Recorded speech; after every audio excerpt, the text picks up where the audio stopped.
Hey guys, so kind of forgot to do a video, and the girlfriend was in the truck for the week, so I just kind of said, fuck it, just fuck it. I ain't gonna do it. Also, switched my drinks. The C4 Hawaiian Punch, pretty good. And let's be honest, I've drank those teas for like 2 years. Kind of need a break. Still got a couple cases of them in the truck. But these are also good and sugar free.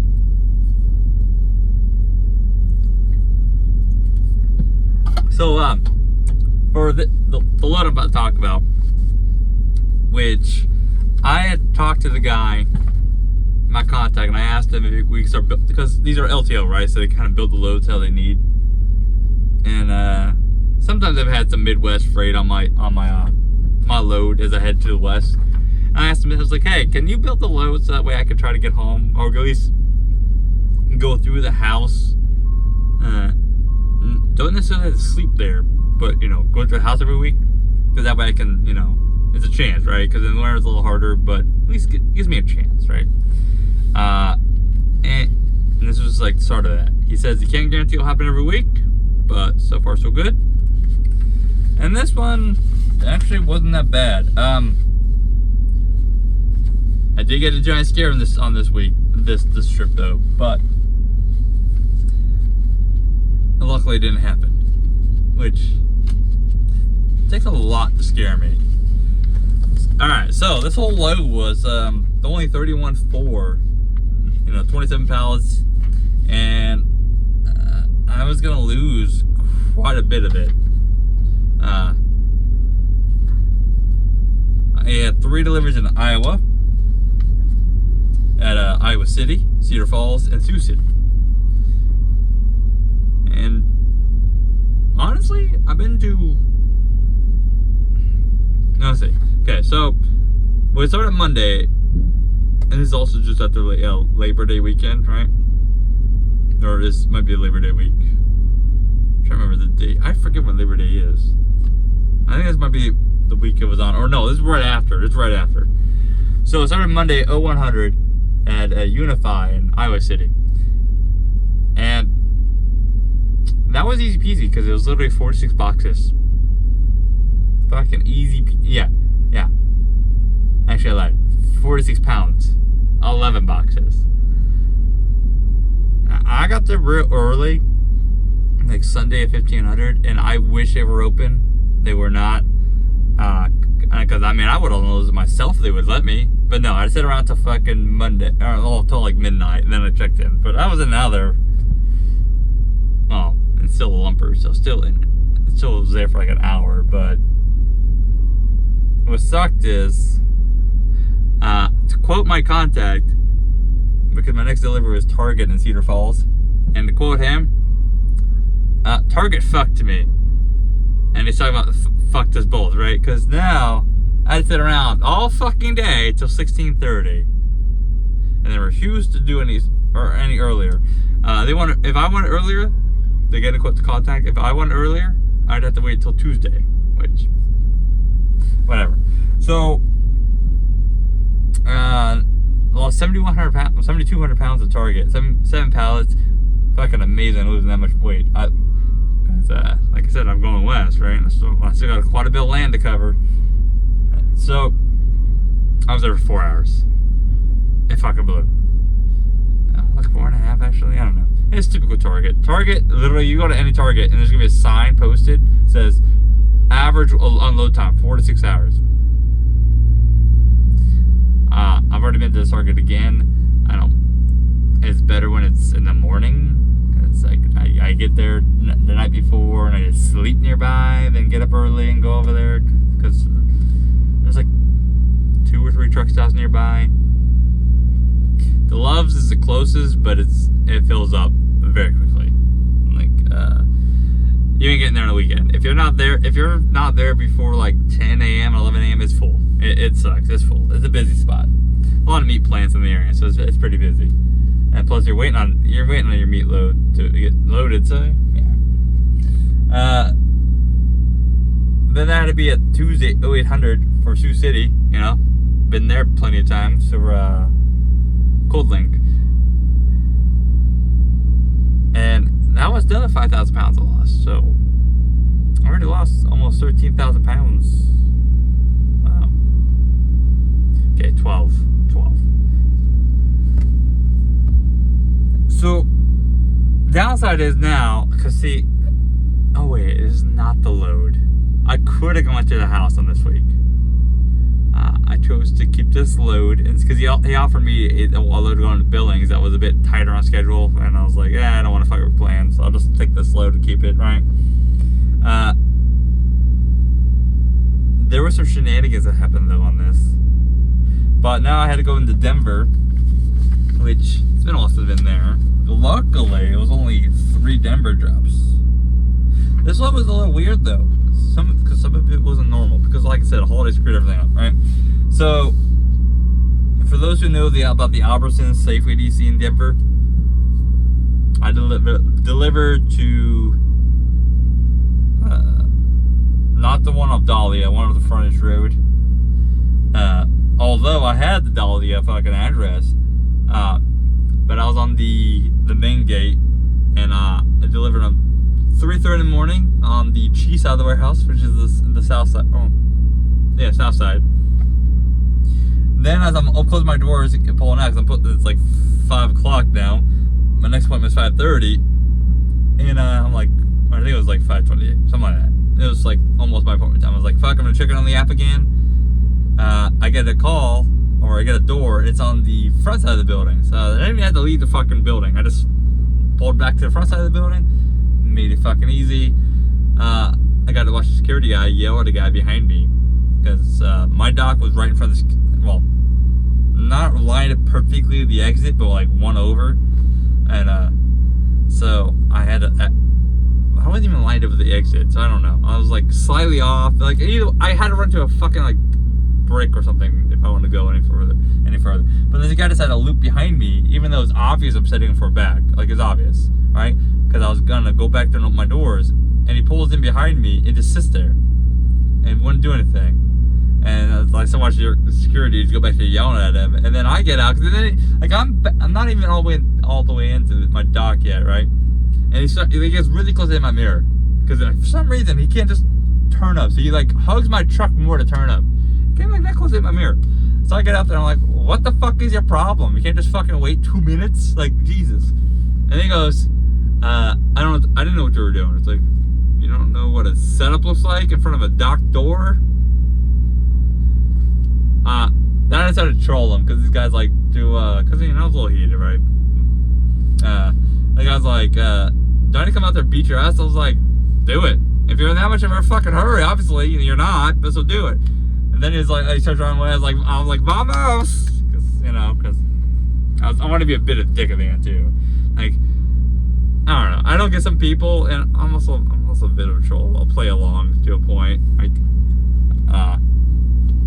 I kind of thought it was funny after I pointed it out. I was like, "You're in a hurry, supposedly, right? Why you want me to beat my ass?" And then he like drives a little forward, turns around, keeps yelling. I was like, "Vamos!" Clapping.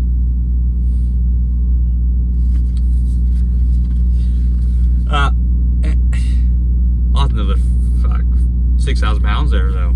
Liking it. Because it also has not been windy. Like I average 7.8, 7.6, 7.7 mpg all the way over to this point. Also 3,000 pounds of Shamrock Foods at Aurora, which this is when I ended up getting 22 cases of fucking pastrami put back in my trailer. I kept 3 of them, and they were 10 to 15 pounds each. I kept 3 of them. The rest of them, and there's boxes, right? Yeah, it was 300 fucking pounds of pastrami that I had put back in my trailer. So I got 3 of them. So I've kept about 50-ish pounds, 45, 50 pounds, Some were a little heavier, some were a little lighter. They came with me all the way up to Pacific Northwest. And so I just stacked them on the tail of the trailer. I called my buddy up. He came over. I gave him 3. And I gave him one of the roast beefs I still had on my fridge too. So I got a lot of meat so far doing this shit. And I gotta figure out what to do with it, because that's a lot of meat. Then I what I ended up doing is bringing the rest of it to the cross dock, and you could just tell I made the warehouse's day. Like, all those fucking workers were like, we can have this? I was like, yeah, take it. Like, it's pastrami, it's deli meat, just not cut up. Usually you gotta cut it up. And they're like, you sure? I was like, take it. What am I gonna do with it? I do have a big freezer, but not that big.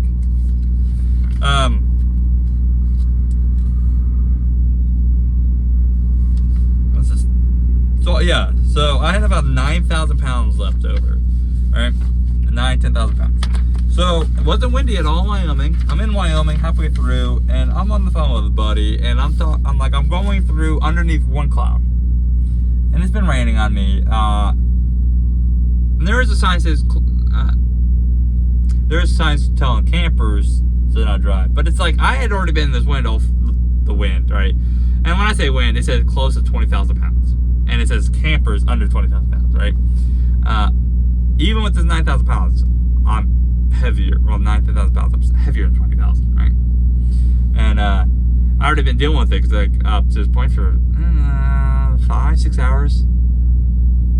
And there was one cloud in the sky, and I ran into the edge of, like, I ran into it, started getting dumped on, started getting rained on. I was like, okay, no problem. It's still the same wind.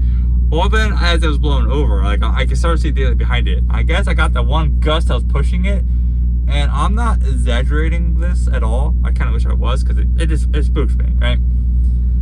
My trailer did this, and I got thrown to the shoulder, and it was not fun. It wasn't fun at all. I don't know if the axles lifted up at all. I know the trailer definitely was leaning. And when I was getting on the shoulder, I'm as much angled like wedged. I'm as much into the wedge formation as I can on the shoulder, because I kind of got thrown that way.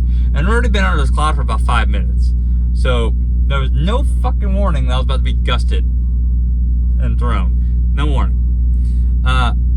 And I'm sitting there and on the shoulder, I'm getting rocked, still getting rocked, and I still think, I was like, and in my head, I'm like, this is possible. I might be possibly getting blown over here, because it's not really.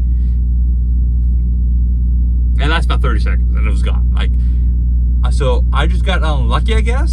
So fuck me, I guess. Either way, put this in perspective, okay? There was a car behind me that saw this whole thing. I didn't know that there was information, but saw this whole thing, and when they saw me get thrown to the shoulder, they pulled over behind me. Just in case I got blown over, they were there to immediately render aid. Based on what I can come to a conclusion. And when I sat there for about a minute or two, because my heart was doing this, you know. Even after the wind died down, my heart was going crazy, because it was literally like one fucking gust, and then like a few seconds of wind following it, because the storm, I guess, it was just finally being shoved forward. It was bullshit. That's what it was. It was bullshit. But I get back on the road, and I'm doing a little slow. I'm easing into it. So I'm like, is it gone? Is it gonna leave me alone? Like, are we sure it's gone? And I had my hands on, do about 30, 40. Just like I said, slowly easing into it. So I was like, because like a buddy on my phone was like, well, can you pull over? Is it somewhere safe? I'm like, I don't know. I've got to sit here on the shoulder being rocked to death for like, wound up being like about 30 seconds. And it still felt like those 30 seconds, like a couple times my trailer got lifted up a little bit. So it wasn't very fun. Which, whatever. You can't really do much when the fucking storms kind of go through. Just this one little fucking cloud that dumped on and got pushed through and it all took. But this car passes me. After I turn my hazards off, the car leaves me, and I don't know, I thank them, and they wave, and then they get in front of me, and I saw his Wyoming plates. I was like, aha! I now understand why they pulled over. They wanted to make sure I wasn't going to get blown over, and they need to immediately render aid, It wasn't very fun, though, but I'll give them props. It wasn't very fun, though. 0 out of 10, do not recommend? No. But after that, I guess the weather felt. Oh, I'm getting loaded. Weather felt a little bad for me, and decided to give me a little bit more MPG. So I ended up getting like 8.5 to 9 for the next couple of days at this point to finish out the week. So it worked out for me. Only one of my so I should United Salad Company in Portland, Oregon for Thursday 2200. I showed up a couple hours early. Wasn't sure they're gonna take me, and based off the previous day, I was like, I'll just fucking sleep a little bit more. I think I deserve it. I think I've earned it after being like fucking picked up like a kite in front of the shoulder. It was one pallet, 2,700 pounds, right? I was out there like midnight, something like that. Now this is a regular customer, the Winco and the Woodburn. However, though, I'm not used to being there after midnight. I'm normally there at 2,200. And I go there, there's like no fucking trucks, like 4 trucks there in all the docks, right? So I'm like, wow, that's a little different. Usually when I'm there, it's, they start receiving like 8 o'clock, something like that.